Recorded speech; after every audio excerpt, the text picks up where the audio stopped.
L'eau, c'est la vie. Aussi précieuse qu'indispensable, l'eau détermine en grande partie ce qui fait la qualité de la vie urbaine. La rendre accessible par des infrastructures de captation, de traitement et de distribution reste un défi de base pour toutes les agglomérations. Comme toutes les infrastructures de services publics, la gestion de l'eau subit d'ores et déjà les impacts des changements climatiques.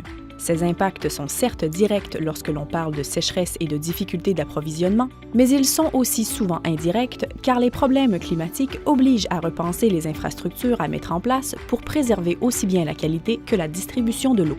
Une gestion rigoureuse de l'eau doit désormais lier les enjeux de la consommation humaine aux problèmes globaux d'irrigation, puisque la ville, ses parcs, ses arbres, ses industries ont besoin d'eau. Cette eau doit être propre. C'est un enjeu de santé publique. Cependant, il faut surtout qu'elle soit rendue propre par des traitements économiques et écologiques. L'assainissement de l'eau peut cesser d'être une dépense pour devenir une activité économique durable. Abordé comme une stratégie de valorisation, le traitement des eaux usées devient un outil de développement.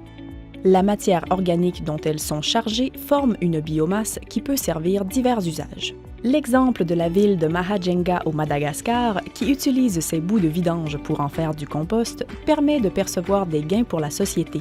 La collecte des déchets organiques des ménages permet à la ville de Montréal de satisfaire ses besoins en compost pour les parcs. Elle en fait également distribution gratuite aux citoyens. Dans la plupart des cas, les eaux de rejet des industries ou des foyers contiennent un potentiel énergétique qui peut être valorisé avant même qu'elles ne se rendent aux stations d'épuration. Elles deviennent alors une source d'énergie si le système d'égout est considéré comme une boucle de chaleur qui approvisionne, à travers des échangeurs thermiques, les zones avoisinantes. Les eaux de pluie peuvent être récupérées pour le nettoyage et l'irrigation, et pas seulement dans les systèmes centralisés. Les ménages, en les récupérant, réduisent aussi leurs besoins pour des activités hors consommation personnelle. La création d'espaces verts et le verdissement des espaces privés améliorent la capacité d'absorption des sols.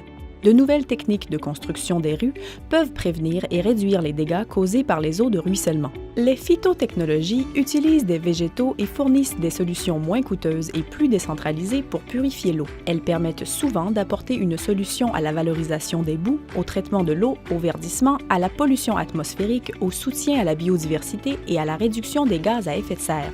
Le cycle de l'eau peut aussi être celui de l'économie et de l'environnement. C'est aux élus d'en décider.